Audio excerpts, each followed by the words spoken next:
Teacher Identity Part 2 with Kirk Washington. Okay, you want to go ahead and give us some information about your experience in special education? Yeah, when I became part of a school in Minneapolis, because I didn't have the credentials, I just had an art background. I had to start out as a special education assistant. And it's basically a year just an assistant to the teacher in the classroom to help the teacher with certain things, especially if a kid is on what they call an IEP, which is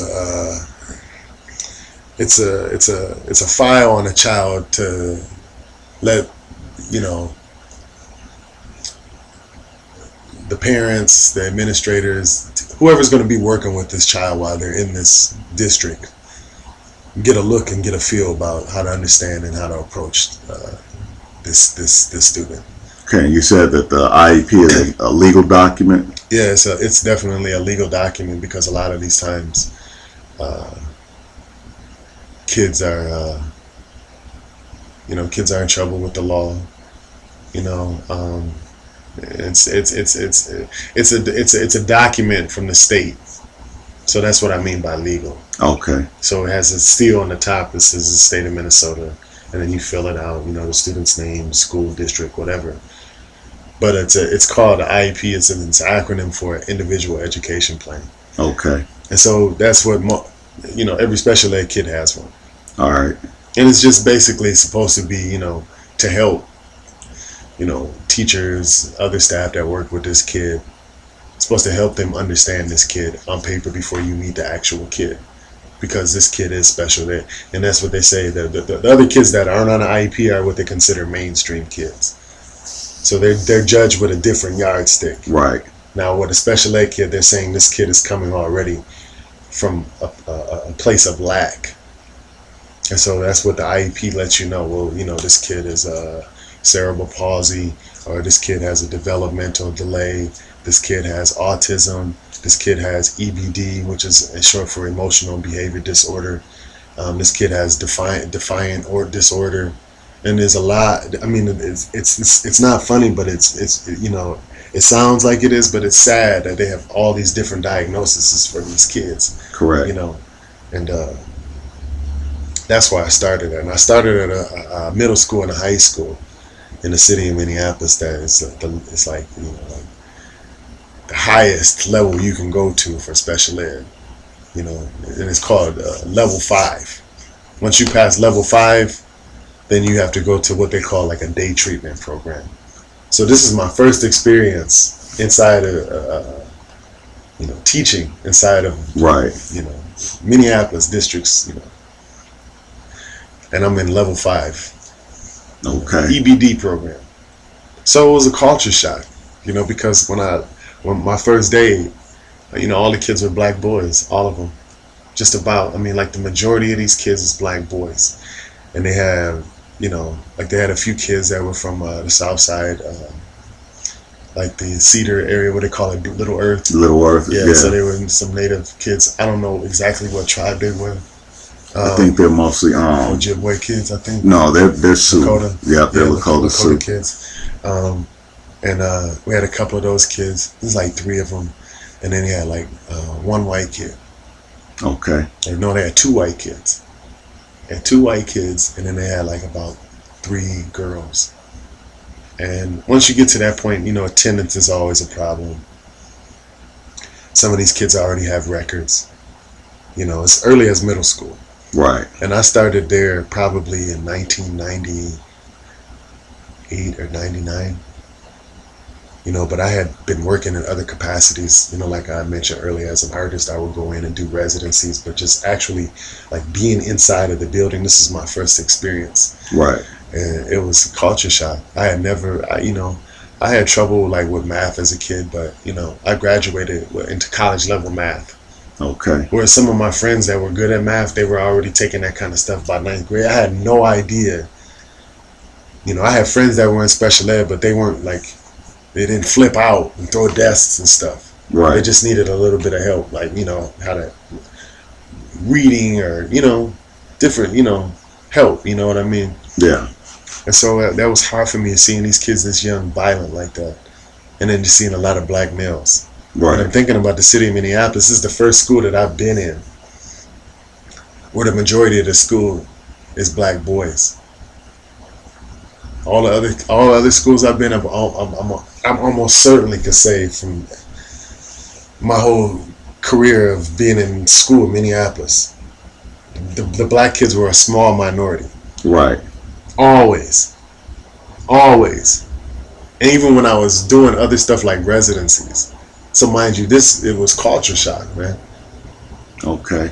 You know, it was, and then you look at some of these kids' IEPs, and you're in your mind, well, in my mind, I shouldn't say your mind, but anyone with any kind of common sense would think, man, this kid is going to prison. And so I began to internalize that, you know, what's up with these kids? Like, you know, what are they dealing with? What's their story? You know, like, why are they going through this? You know, like, can't we help? You know, like, you know what I mean? Like, my knee-jerk reaction was like, we're setting this kid up for failure. Right. Just based on the IEP, or just no, just based on just when you look at the IEP, this kid probably bit a teacher in kindergarten. In first grade, this kid probably stabbed a kid with a pencil. In third grade, the kid probably hit another kid in the head with a roller skate. Okay, I see. So now we see a pattern. Right. So what social scientists are starting to do is say, you know, these kids are showing this behavior as early as preschool. And so by the time you get to school, and, you know, you get an IEP, by the time you're 16, 17 years old, this kid has been under constant control, like behavior modification. Right. All the way, you know. And so when the kid graduates, chances are, you know, it's just a numbers game.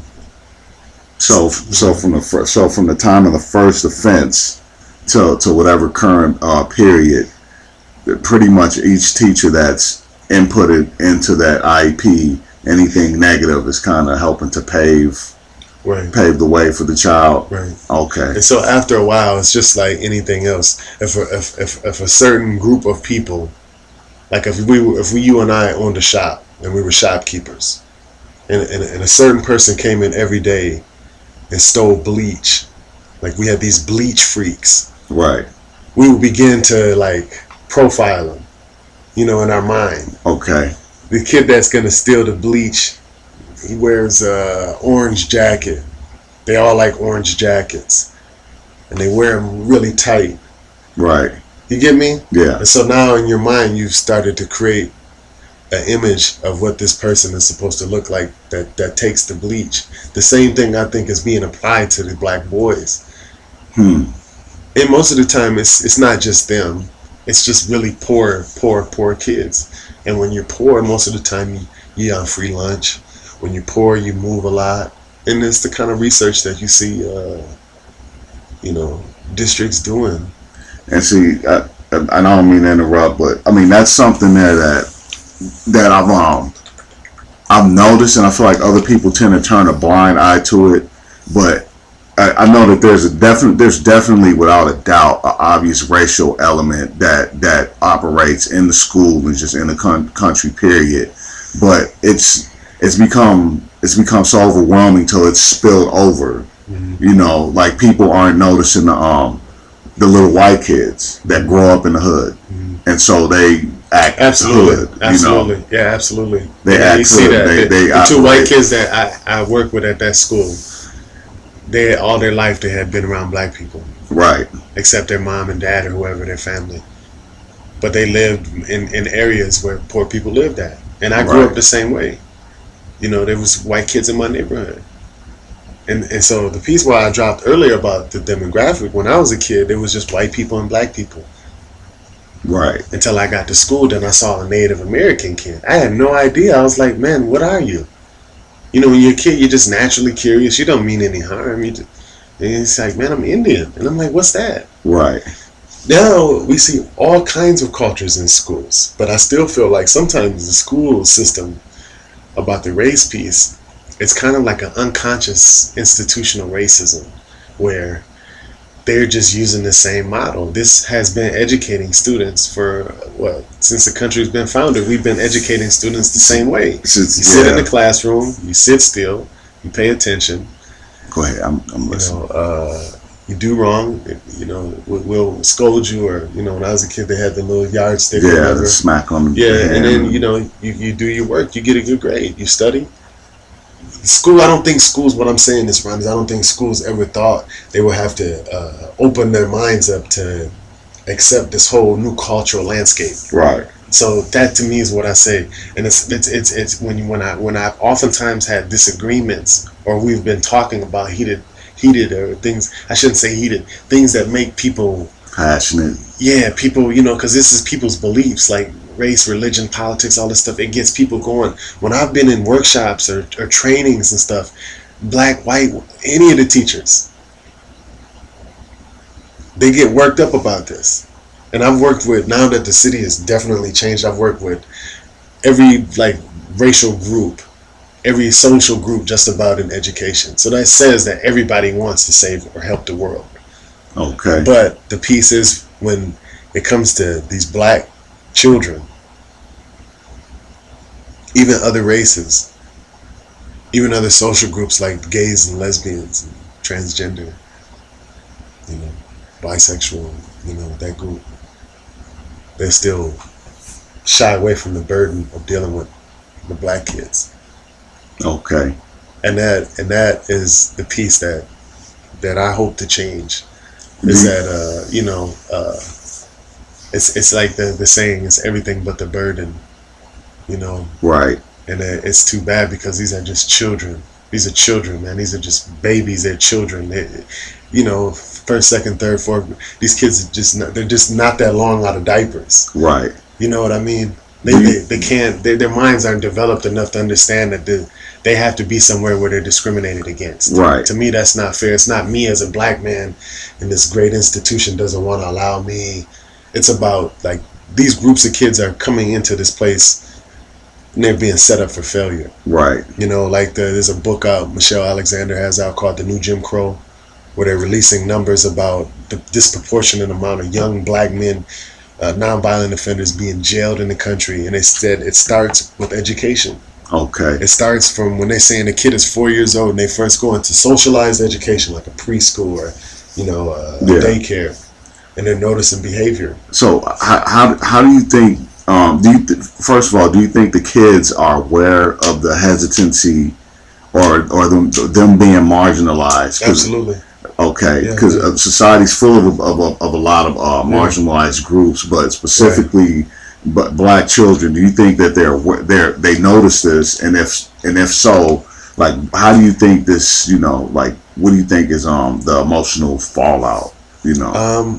I think most of my experience with young African American students, wherever level they're at, academically, psychologically, emotionally, most of the time they're just kids. All of the time they're just kids. Right. And they were born into whatever it is. And when it's race, it's always uglier because they can't make sense of it. If a kid has a developmental thing or whatever, it's a lot easier for educators to help them make sense of it. When it's race, it's like this cloud or this ugly thing that follows them, and so they're aware of it. And most of the time, I tell you, I've only found most of my success from just listening to them. But if you got to be in the classroom, like I said, like it's 1790 or 1801, right? You have to sit there. Now, this kid ain't ate all night, he ain't slept. There's a shooting down the street. Police raided somebody's house next door.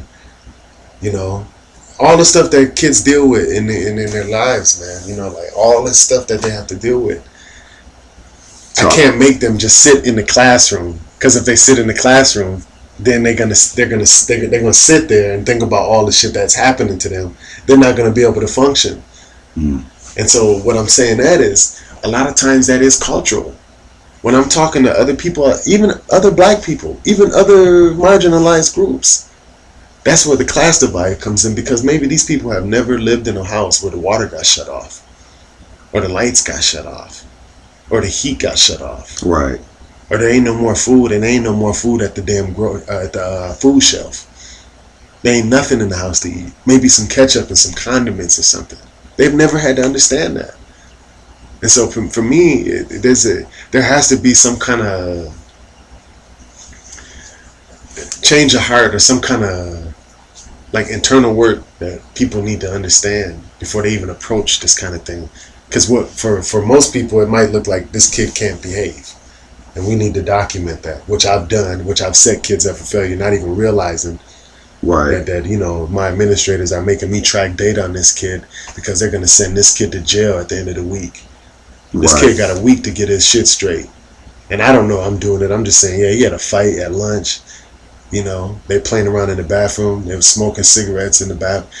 Whatever the worst thing is that this kid was not supposed to do. And Right. and instead of really getting to understand this child and their world and their story.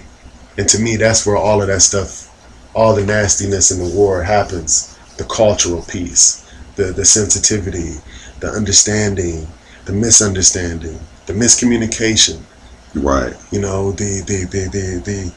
The demonizing of this group of people. Like I said about the people coming in with the orange jackets. Yeah. Now anybody with an orange jacket, they've been criminalized because one group of people in orange jackets kept taking bleach out of our shop.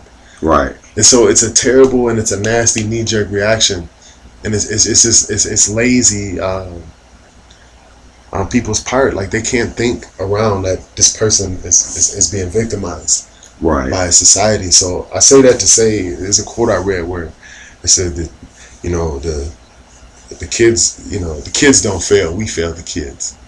The kid doesn't fail its community, the community fails the kids. Okay. And so to me, to answer all of that up right now, I think that's what we're seeing right now in full bloom. The community, the black community, the white community, the Hmong, all the communities, however the list goes, if it goes from white to black, whatever, Right. all those communities and all those groups are all failing their children. And for me, I think we really need to reimagine what education looks like, what it'll look like in the future. How will it fail if it has the opportunity to fail? Because I think we have like this kind of rigid, perfectionist way of looking at education instead of saying it's a process that happens over time. Just like life, you just don't be born and all of a sudden like. Yeah. You know what I mean? It develops over time. Right. And so what I'm saying is that maybe the institutions really need to start thinking about developing along with the world instead of trying to make the world gravitate to their view of what this student is supposed to be doing. And when it comes to race, it's like every society has their ism. They have tribalism, then they have classism, Yeah. then they have the caste system. But here in America, and in the world too, I've lived in other parts of the world, as you know, man. Yeah. Yeah. When it's racism, it's just ugly because it's even played out in people's families. If one of the siblings is lighter, Yeah. or one of the siblings is darker, Yeah. And I think that's I think even that, I'm glad you bring it up. I think that's a component that it's barely even been touched upon, like as far as racism and like self-hate.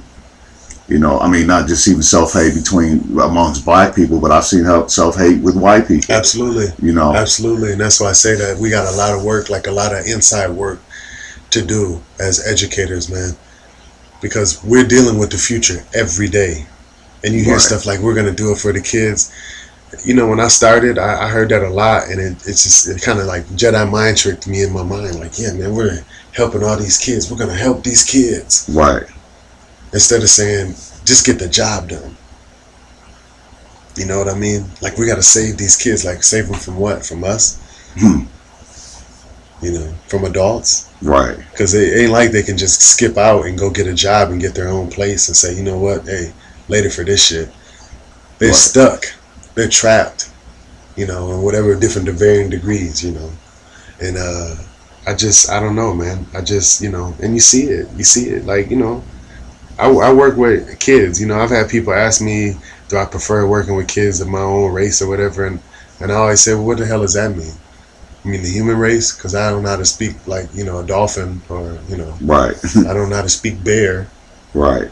you know. And so, you know, it's a reflection of the society. And, you know, right now I think the reflection is not a very good one. Like a lot of these experiments that we've had are failed. If we have this many young people already on their way to becoming prisoners, if we already have over 2 point something million people in prison in this country, why do we need more people into the prison is the question. And that's, you know, that's where things get, you know, dodgy and fishy. Right. So, you know, I think that, you know, on a positive note, I think people really should do more to, you know, get better at doing their job.